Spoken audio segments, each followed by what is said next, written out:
ที่เห็นนี่ก็แม่นลีนงัวถุงละ29 ดอล17 เซนต์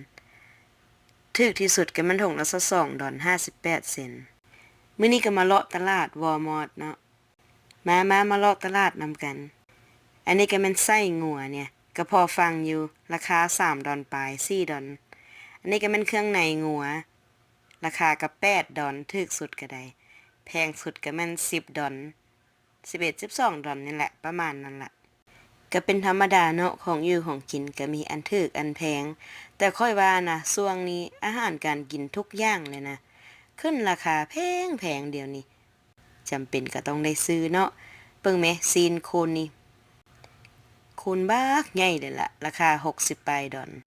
เหมาะแก่การหาเอาไปปาดเป็นต้นแล้วก็เอื้อไว้เฮ็ดสเต็กเนาะนี่ตัวเพิ่นเฮ็ดเป็นต้นน้อยๆหั่นก็มีคือกันแต่ละ18 ดอล16 ดอลราคาก็ได้แถวนี้ก็แม่นซีนหมูเบิ่งแม่เพิ่นเฮ็ดสะดวกสบายให้เฮา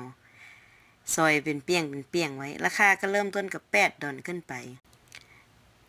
กระดูกข้างหมูนี่ก็15 ดอลถุงนึงหั่นก็อยากให้ทุกคนได้เห็นราคาอาหารการกินอยู่อเมริกาเนาะก็เลยพามาเบิ่งหั่นนะแถวนี้ก็แม่นปีกไก่ราคา15 ดอลเริ่มต้นสุดที่จะประหยัดก็แม่นซื้ออาหารการกินแบบสิเนี่ยแล้วก็ไปเอื้อไว้เฮ็ดเอาไว้เฮ็ดกินหั่นนะอันนี้ก็แม่นตีนไก่พุ่นนะตะกี้ทึกๆได้ตีนไก่เบิ่งเดี๋ยวนี้นะแต่ละ3 ดอล4 ดอลย่างมาแถวนี้เห็นเขียบหมูค่อยก็จนว่าปุ้ยคือมาเปียงใหญ่พิลึกพิโลแท้แต่ราคาก็ทึกได้หั่นแม้3 ดอล88 เซนต์